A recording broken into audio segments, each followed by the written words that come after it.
if you like in the chat box. Once Sir joins us back, we can.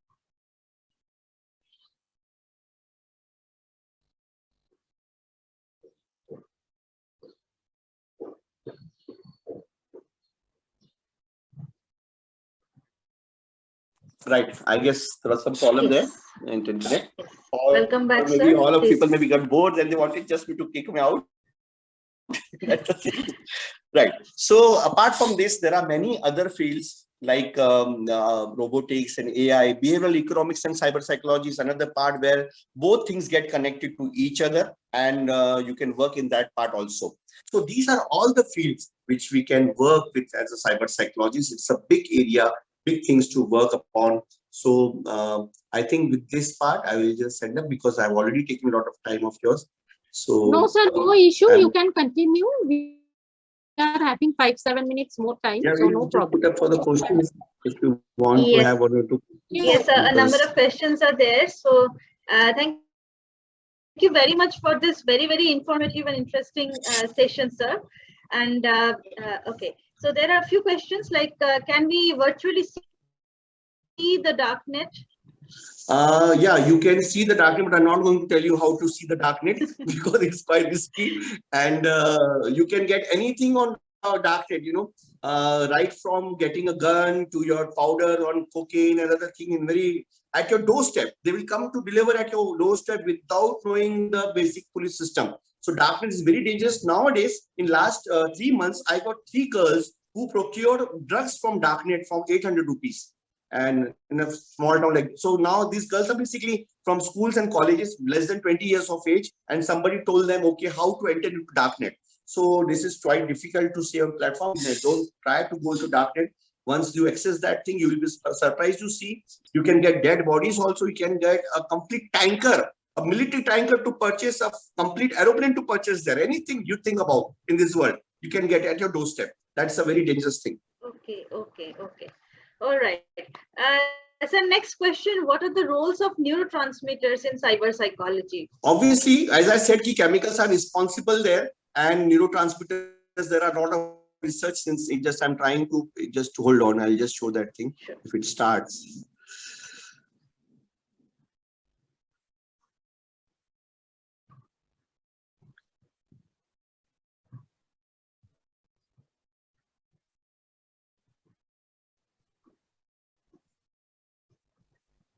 Let me see if it connects. So basically, neurotransmitters have definite role because all whatever I said, ki software has a problem that basically goes into neurotransmitters and cyber psychology. When you are basically on mobile, your neurotransmitters and other thing has a lot of effect on them. You slow down number of times, and this fatigue which you feel, just okay, it's on.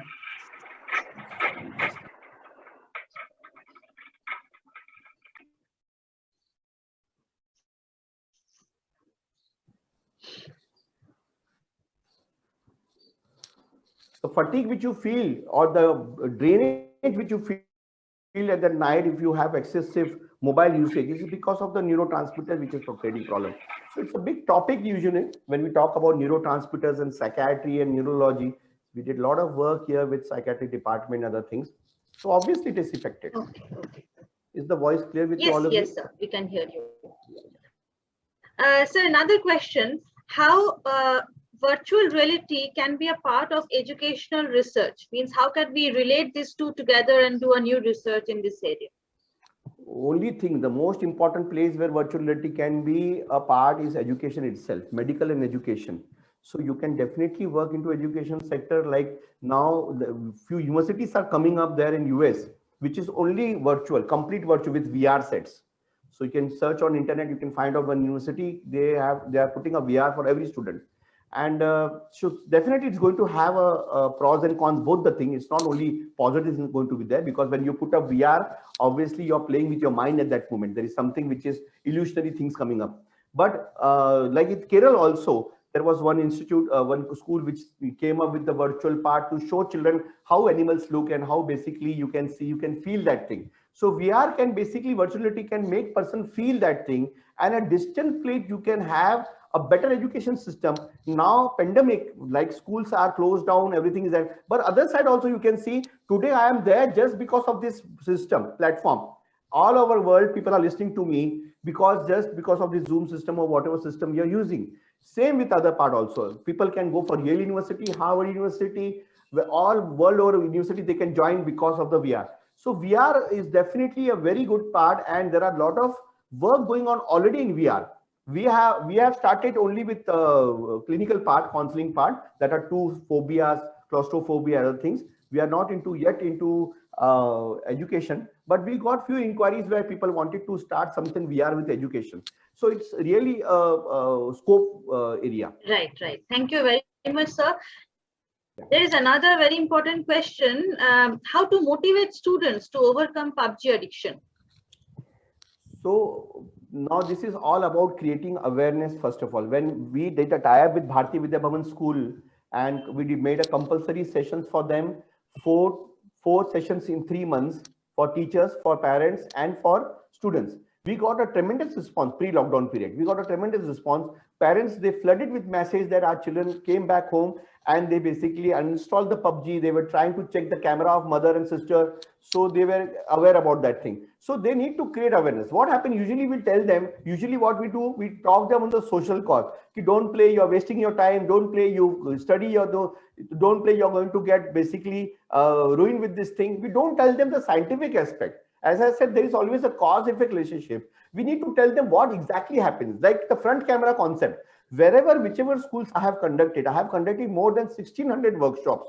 So wherever I have conducted, all the students, they are sending throughout the day message to me, sir, I checked my mother's phone, I have put up a bindi there, I have put up a sticker there, because they were concerned about it. So that means these children, they are sensitized, they are sensitive, they know the responsibility. They need to have awareness about. So awareness is the most important part. Even government is thinking 1,500% increase is there in cybercrime.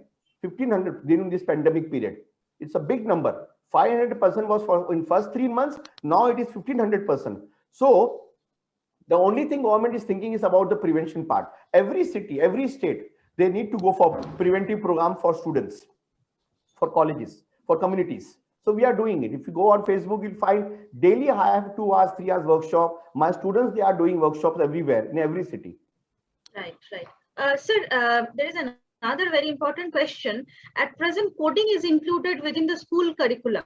Do you think it could have any adverse effect on young people? Now, there are two things now. How a child is basically using that coding, that's the most important, and it depends upon the parenting system. It depends upon what was oriented to him. Now, every child doesn't want to become a hacker. Okay, but in schools, whenever I deliver a workshop, out of around 400 students, 4 to 6 children, they come down to me and they ask me in a personal level, sir, I want to be a hacker. And they say, I want to be ethical hacker. I always say there is nothing called ethical hacker. Ethical chor naam ka koi cheez nahi hai. There is nothing called ethical thief. Thief is thief. So hacker is, so if you want to become a security professional, that is different. But ethical hacker is nothing. But a lot of children, they want to become an ethical hacker because they have certain demands in mind. When they see YouTube, they see the person is earning 6 crore, 10 crore, 15 crores. They feel it's an easy money thing. So again, family parenting, interactions at home depends upon what exactly, how he's going to use. If we go for minimalism, the post-pandemic period, so now we all need to go for minimalism now. Minimalism, what does mean what? Basically, we should go for simple living, high thinking. What Japan is doing. Japan is facing one problem called hikikomori, a very big problem in Japan, where the youth, they have confined themselves into the room. They don't want to come out of the room from years. It's not only in pandemic. From years, they are into the room and millions of youth are there. So Japanese government is not able to do anything for them. So they have basically denounced everything. So now in India, hikikomori have started. But we should go for minimalism, like thinking for a big car, iPhone 12 and all these things, all luxuries demand. They should minimalize now, and then the children will definitely go for a good human being thought process, and coding can be used for the betterment of the society. But if we talk in front of the child about crores and CRs and lot of things, they feel they wanted money and a big number, and they feel easiest is basically hacking somebody so they can use it. Right, right. Sir, another very important question that these days, children, they are having this constant online classes for which they use smartphone. But apart from that, also, they are using smartphone for a lot other things as well. So Right. how can we like motivate them to, use the smartphone only for the education purpose and not for some other, purposes which can have an adverse effect? If you can please comment. Right. So basically, keeping away from smartphone or mobile is impossible now. Okay, because already it has been given, and children, they are saying to me in counseling, sir, last year my school principal and teachers were saying be away from mobile, and now when they want to earn money, they had given okay, online education is there. Even a parent also now they are okay with 3.5 hour schools. So they are basically against this hypocrisy. So usually I tell parents, don't ask him to take a mobile, because if you want to control somebody's sugar, you don't have to eliminate sugar completely from home, and you don't have to throw it out. Keep in front of the child and ask him to control. That is the impulse control. How he can control his impulses. And that can happen if a child is having a proper routine of exercise, routine of diet, routine of sleep, proper routine of interaction, expression. Now, maximum children, they are saying ki why we are in mobile throughout the day for 15-20 hours at home, because parents don't know how to talk at home nowadays. They are not able to communicate during this pandemic, because father was 9 to 9 outside. Now he's at home. Again, he doesn't know what to talk for 9 hours with the child. A young teen, she told me that day, she wanted to basically commit suicide and said, ki, you told me to talk to them. When I tried to talk to them, they said, ki, what topic we should talk? What are the topics? You tell us a topic now. What should we talk with you? Already because of pandemic, we are short of topics, because nothing happening outside. Only corona topic is there. And second, again, parents, those who are not in basic habitual to talk with the children. So communication is a basic tool, exercise is the tool, dietary part, sleep, a proper routine, that will help them to control this thing, and they feel, okay, we have something to play. So parents should know to play also with the child, playing like chess, ludo, and other games, which we have all forgotten now. They should play with them, and not to lecture them in an elaborative way. Every parent wants to tell them, like generation X parent and Y wants to tell them how they were basically used to go on cycle and what was the cost of samosa at that moment. These children, they don't want to buy these stories. You were going on cycle for 20 kilometers and used to eat samosa for 1 rupees. They don't want to listen to all these things, because they are born in the age of information age. They have seen the car on the day one of the birth. Right. They don't want to think about the cycle. Right, right. Excellent, sir. Thank you very much for answering all the questions with so much of explanation. And I'm very sure that, a lot of praises are actually pouring in the chat box. You can see, sir, very nice presentation. And thank you for, giving us this insight about such an important and very, very informative topic. Permission to share the screen, I can just Yeah, tell them sure. where they Sure, can sir. do the course. Where Sure, sir. Sure, please. I can show them. Just a minute, it will be over. No issue, sir. Also, sir. Share the screen. No issue. Yeah. Yeah. Sir, I would also like to request you to share your email ID if you can, like, so that we can also our participants can contact with you if needed.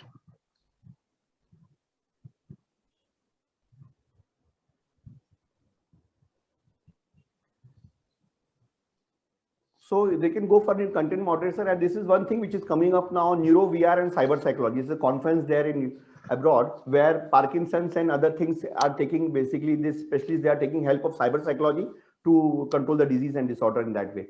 So now we have tied up with various universities, and there is one university called Rashtriya Raksha University. It's the only police university of central government. It's in the Ministry of External Affairs.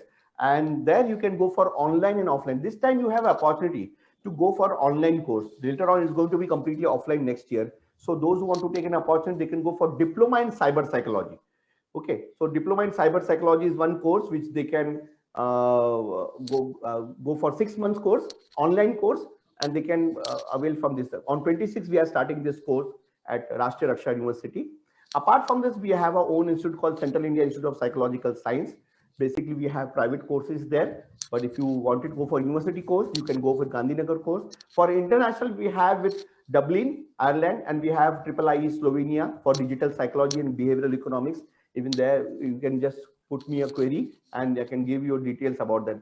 This is basically my number and the website of the university, where you can just take a click of this photograph or something, and you can connect with me. So those who wanted just to know more about course, not I'm selling it off on my patient or something. I'm talking about as a career. If you want to go for this thing, Yes. you can just Yes. go on this. Thank you very much, sir. There have been queries about that also. Anyway, so we are at the end of this session today, and thank you again, from the bottom of our heart. Thank you so much for conducting such an excellent session. Thank you for inviting me. Sure. We will definitely collaborate again in the future, and thank you again, sir. So over to you, Dr. Prachita Vishwas, ma'am, for the next session. Thank you. Thank you. Thank you.